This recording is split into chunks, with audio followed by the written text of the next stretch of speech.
Hello, and welcome to our Cultural Attractions Pioneer podcast. This is a series dedicated to exploring the latest innovations for professionals in cultural attractions, whether it's museums, whether it's heritage sites, or just travel attractions around the world. This is podcast for you. I'm Shachar, and I'm your host. I would like to welcome you all for our new episode.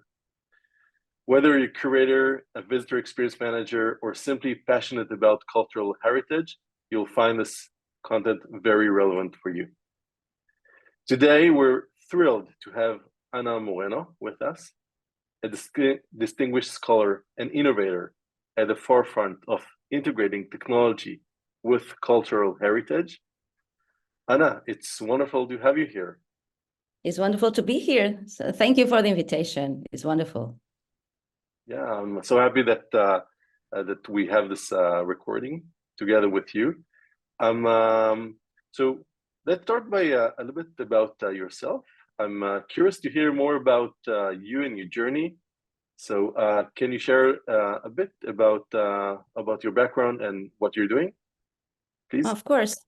My studies are in design, always in design. My master is in image design. I study in Portugal, in Aveiro University, in Fine Arts from Oporto University, where I'm currently attending my PhD.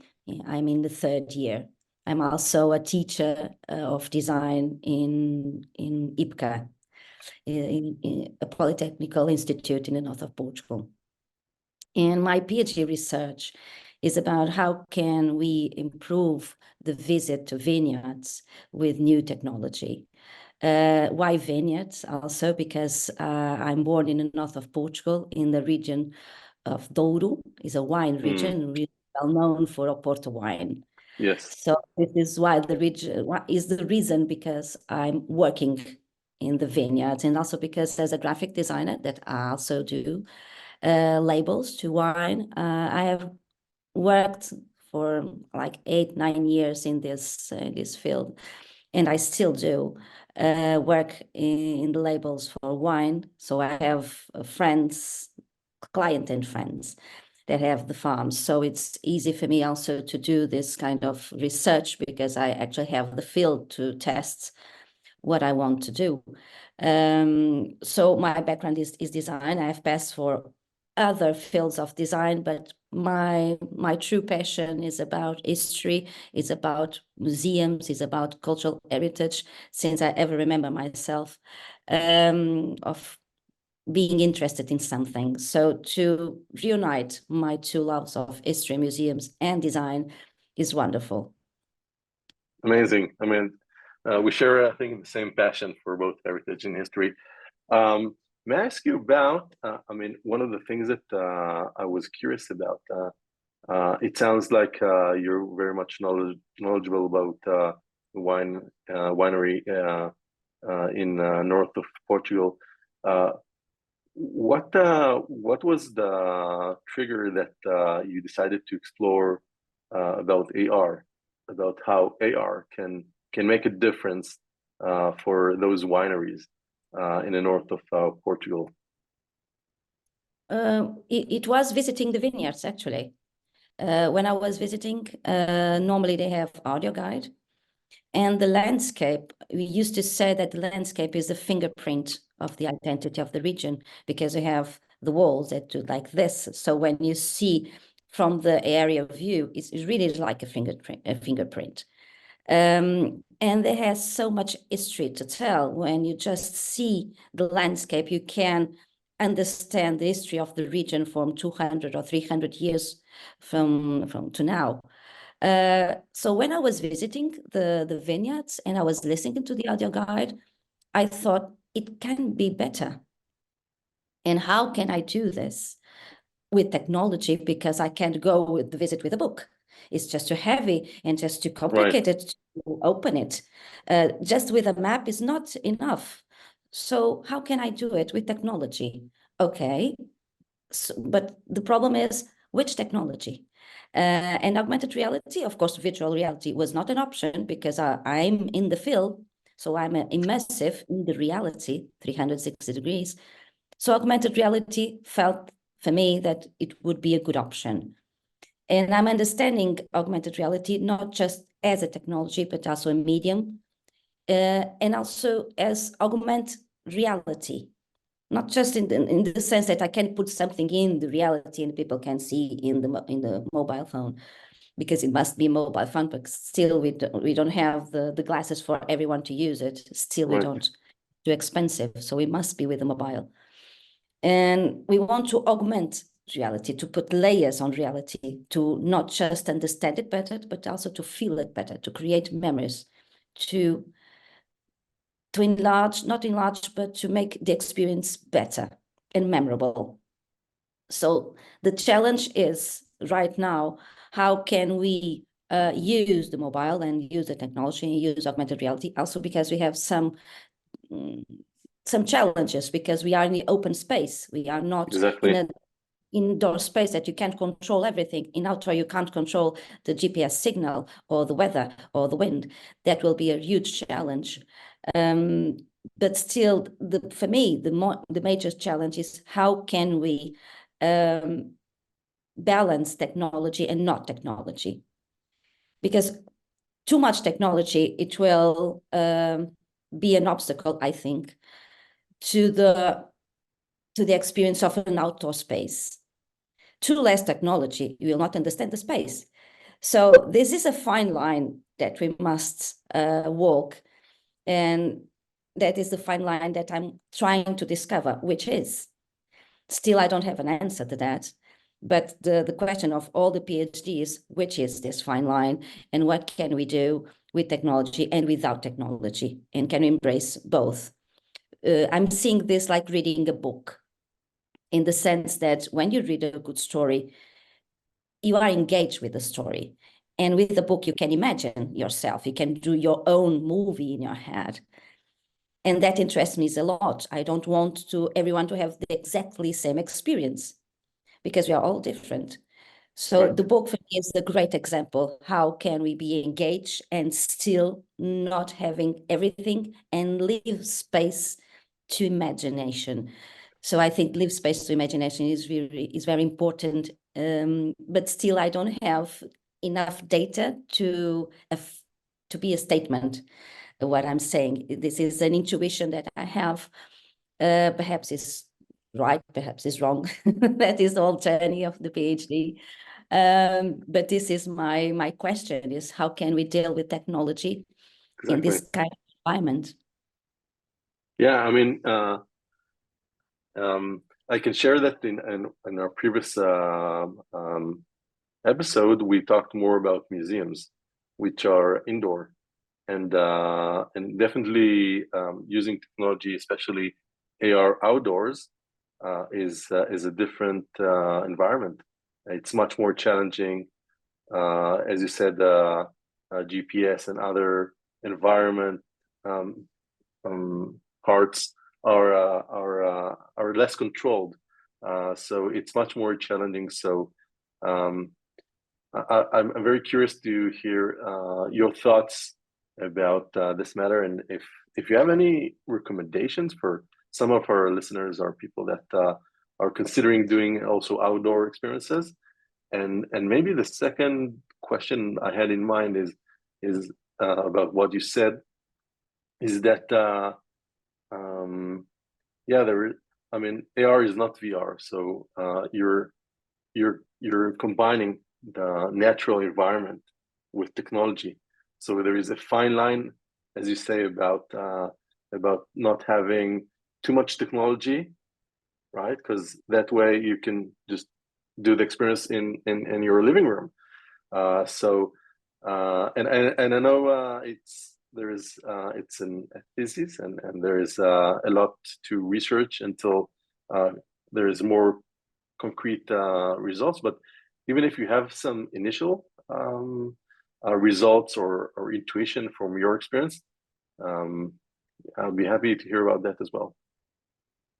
To answer your first question, I'm reading some articles and also speaking with some experts in the field. And normally years ago, they used Bitcoins to have the signal to pop the images. Right now, they said the best is GPS, is the best way to pop something in augmented reality in outside spaces, because the signal is good in the majority of places.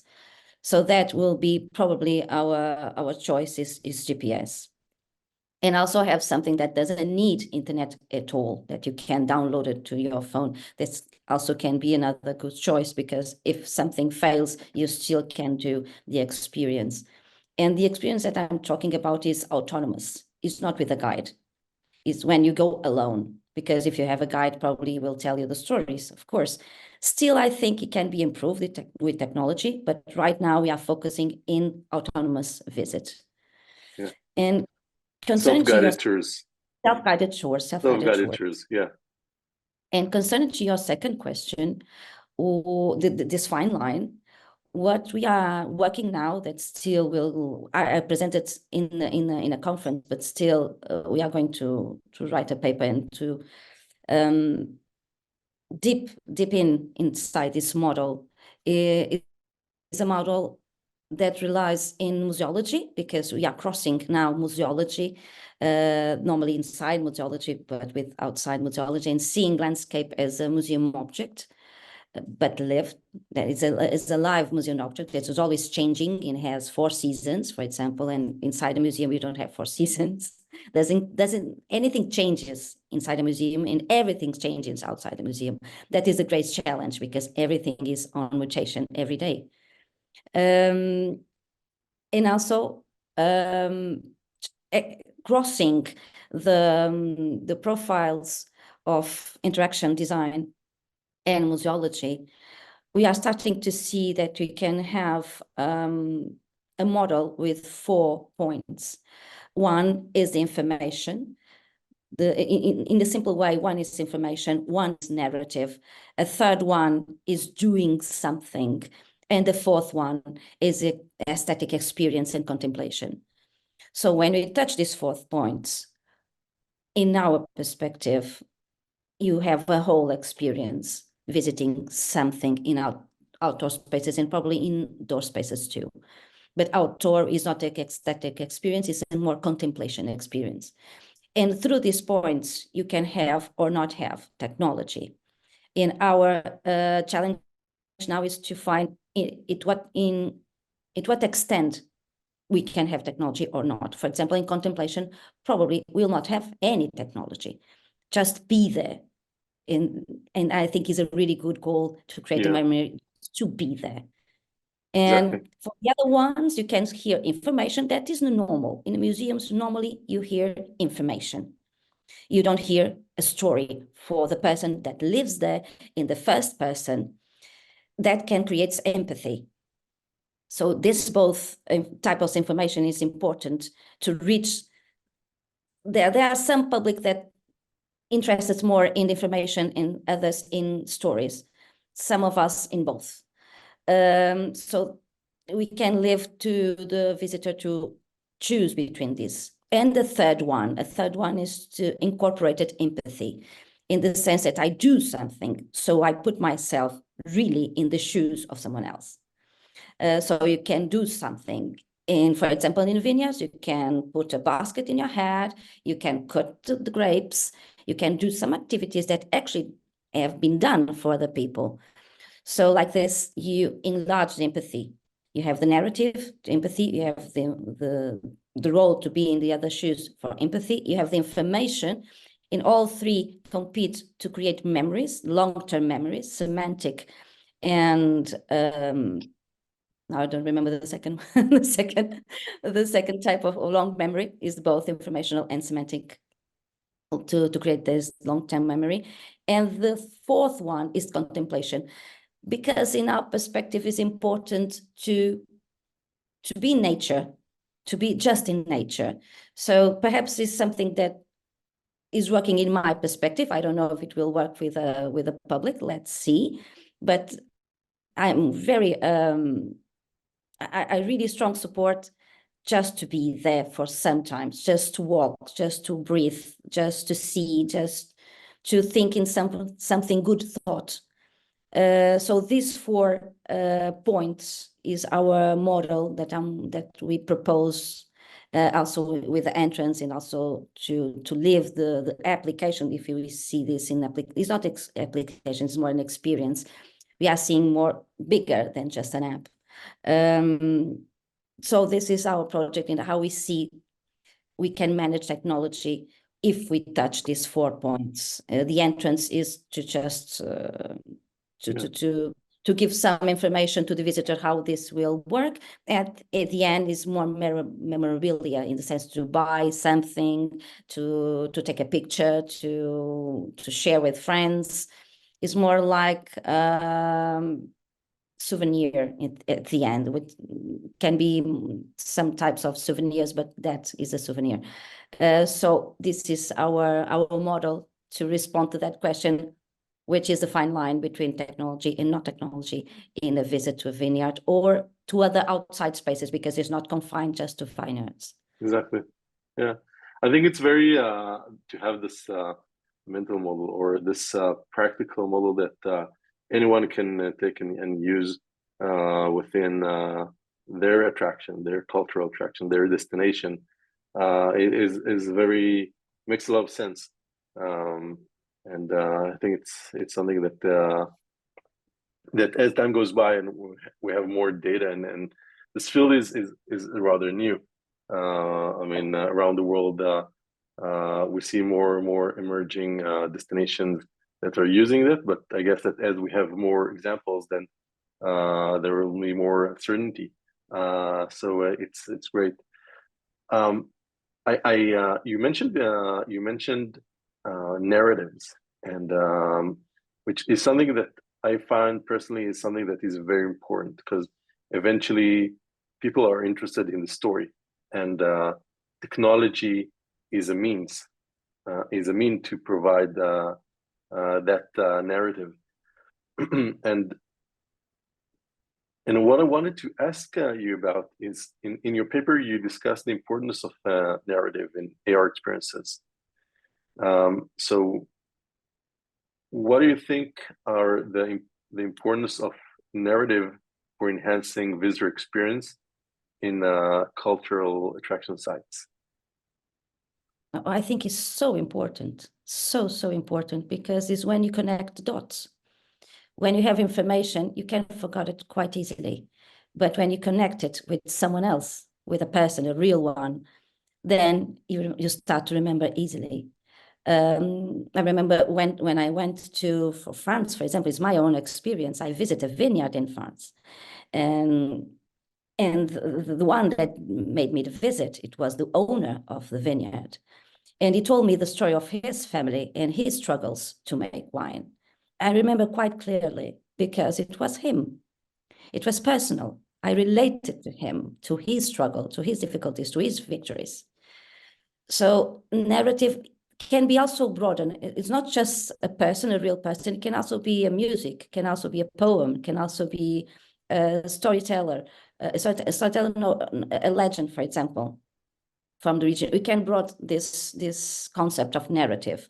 I think, for example, the sound, a traditional sound, can also be a kind of narrative. I think it's important not to see it like a classic narrative, in the sense it has the beginning, it has the action, it has the end. That can be, but also can be just not linear, or not a story. It can be a sound. If we brought, or a poem, for example, I think for someone that loves poetry, just to be in the vineyards and to listen a local poem can be very powerful. Yes. Why not? My question is, right, why not? Why not? We can do things completely different. Or, for example, in the edge, in the final, we can have a whole visit just to hearing sounds and traditional music from the region, and nothing else. If the people wants to do this, I think it's meaningful. I think it's beautiful. And if someone wants to do it, do it. Why not? So I want to give choices. and not normal choices. I think we can cross, and that is my intention, is to cross art and something artistic and something commercial. I see the apps normally, they are very commercial and nothing wrong with it. But why we can introduce some poetry, for example? Why not?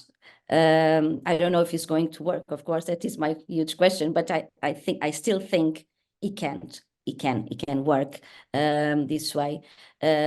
Also, it's very complicated when you visit a museum or a park or something else. It is a lot of information. We must help people to create the information. You can't learn everything. You can't feel everything. You can't listen to everything. It's impossible. You just have 1 hour. So you must help people to have a good experience and let them choose not too many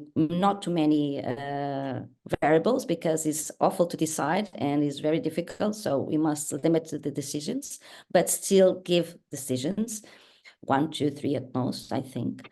And to open the variety of experience, not just to listen information, not just to listen narrative, but also to listen poetry, to listen legends, to listen music, to listen sounds, for example, just sounds.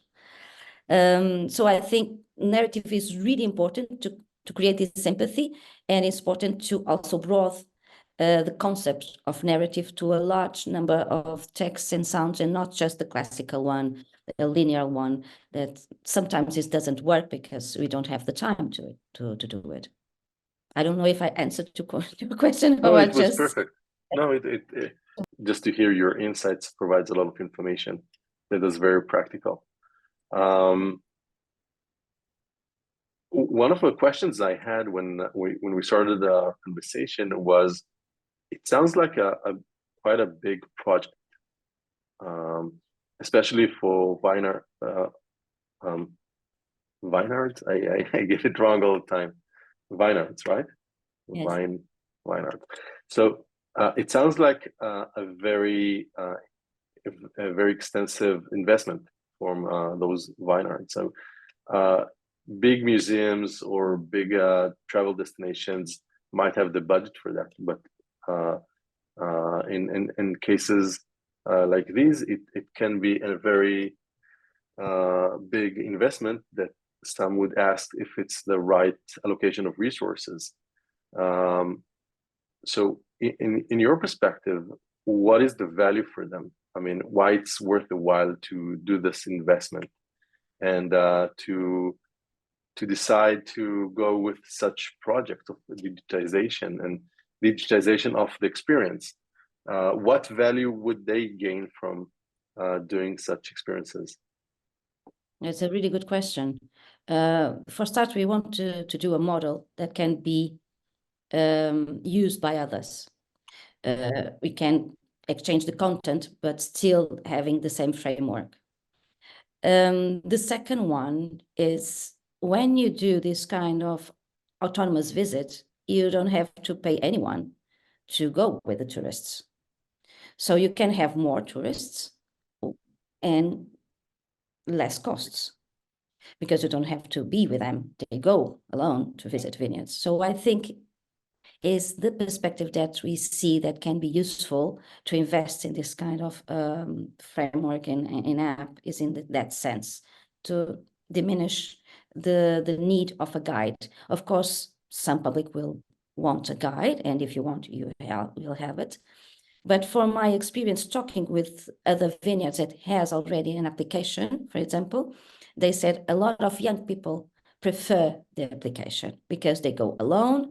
They don't have to be in a timetable of the guide. You can just go and do your time. You can be there 1 hour, 2, 3, 4, as you wish.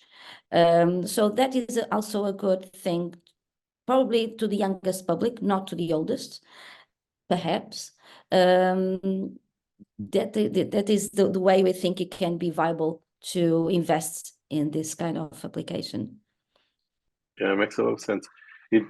What you say is that not only it reduced the costs of having a guide for each person or group that comes along to visit the vineyard, but also it might increase the traffic of visitors because it's something cool and something that they can enjoy or have a better experience.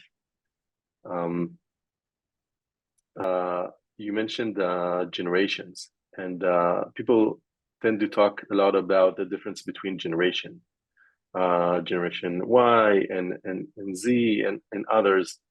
How does if you see any difference in the consumption of the applications between the various generations? I don't have the data to be sure about, but I can say about my experience to visit vineyards is curious, because I thought that it was the 30s or the 20s that would have always the phone. But the last time I went, it was the 60s that have the phone. It was the grandparent that had the phone, not the youngest. So perhaps my understanding is not right. Is a perceived understanding of the reality. So we are going to do some interviews also to the visitors, and my first thoughts, perhaps they are not right. And also with this, model, we want to reach not the children, probably, because normally the children doesn't go to vineyards because they don't drink wine. Sometimes with the parents and they have to do something, but the majority of visitors are adults. So it's for them that we are doing the experience. And not having technology in some spots is good for the ones that doesn't like technology, because there are a lot of people that doesn't want to use technology. And we are trying to that balance. We are trying to connect to everyone, the ones that like a lot, the ones that doesn't like, the ones that like sword. We are trying to go to everyone, except the children, just because of that, because they are not they can't drink wine, so normally they are not interested in the experience, because of course the end of the experience is to drink wine actually and to talk about wine, and they are completely aside. They are drinking water or eat grape or drink grape juice, juice or cheese. something else, or tea. But when is a huge group talking about, oh, this wine tastes like almonds, and the children is there and she can't speak They anything, get bored. they get bored. So but normally they are not. If it was a lot of children, of course we would adapt the experience also to children, and there are probably some things that children can do in this model, but is not direct to them. It is direct to adults. Is why we are not talking about too much game, for example, or too much gamification. That is also a concept that is so used in this kind of apps. But we are having some data that gamification in this environment to adults is not the best way to do. For teenagers and for children, yes, gamification works really well, but to adults, normally they don't like. So yeah, we are not exploring gamification, but still is a way to do it. Perhaps we are going to find that necessity. Right now, actually, we don't, to feel that we have to do gamification to the experience. That depends, of course, in the public, and our public is majority is adult. Yeah, thanks. Yeah, it makes a lot of sense. I think that maybe the last question that we're doing it one target around 30 minutes. We might record more than that, but we're targeting around 30 minutes because people are their patience is around that area. Yes, yes, you know. Yeah, we know. Maybe the last question that, if I may, how do you see the future? How do you see the future of tourist destinations, places like those vineyards? Do you think that if they're not considering having such digital experiences to increase the visitor experience. Do you think that it's something that they definitely should start researching and looking into it? And how critical is it for them? I mean, do you think that in a few years it would be the standard, and the ones that won't have those experiences might have much less visitors? That I can't say, but I think technology is important, but it must be it must be in a certain level, because we are humans, and in my opinion, as humans, we like to touch, we like to smell, we like to drink, and those senses will always be with us. So even without technology, I think these vineyards will always survive, because when you go there, you want to drink a wine, to taste it, and you can't do it with technology.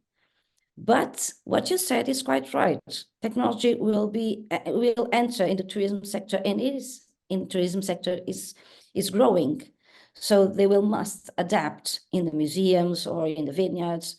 They must introduce some technology to enhance the experience, but not at the point that it overlapped the analogic environment, because the analogic environment must be balanced. I always say to my students, I remember in 99, I read an article that said in 10 years, all the physical stores will shut down. Past more than 20, and of course, they still exist, because we still want to speak with someone, we still want to dress something and to feel something. And we buy online, but also we buy on the store. It didn't finish because we are humans. So I want to introduce technology because it's so important to aggregate value and meaning to the experience, but still with a balance, because for me, the most important thing is to feel and to taste and to embrace, actually to touch things. Is why it's so beautiful, is why people come to the vineyards, actually, because otherwise they could just put virtual reality glasses and they were there. And I did that. Yeah. But that doesn't give you the experience of reality, is why you come. So if you come to put a virtual reality glasses, why you come after all? Why you pay so much money to the boat, to the train? You don't.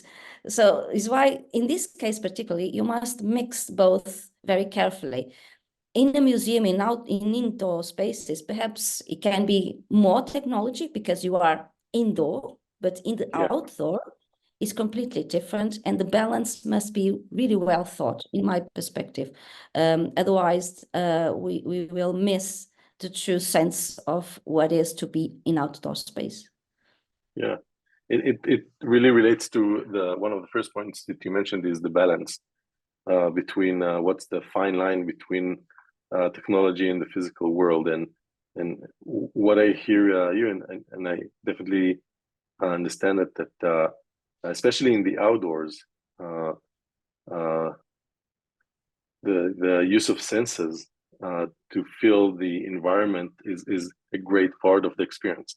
So technology technology is like AR, can be a big benefit here in order to extend the experience.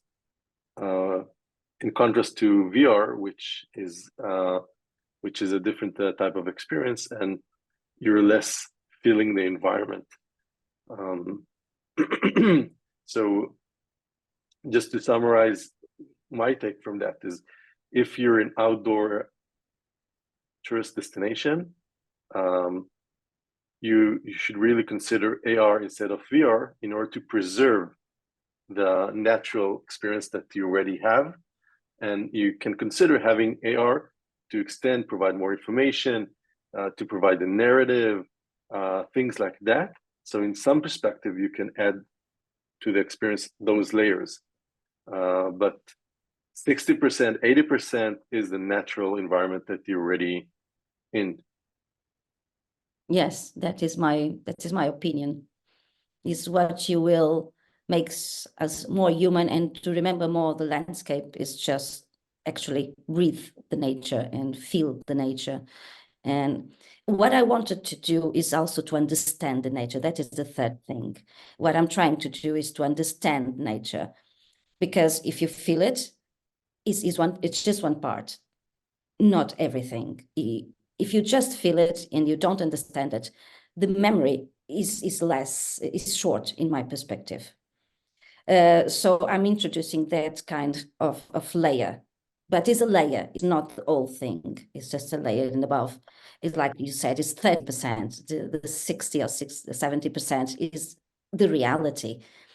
But if you just have the reality, in my opinion, if you don't get home and you explain to your peers and to your friends, or I've been there, and you know that they have a lot of types of grapes. Do you know that they have the unique in our case is the oldest demarcated region of wine in the world. So this kind of information is very simple, of course, but still is an example. How can you talk about your experience? It's about information and about the narrative that you hear.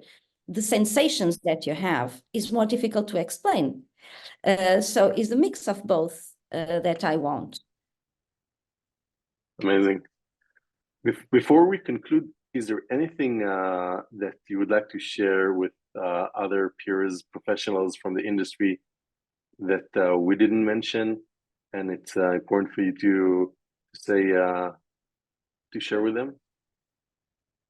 Oh, that is difficult. It's a really good question. That is difficult.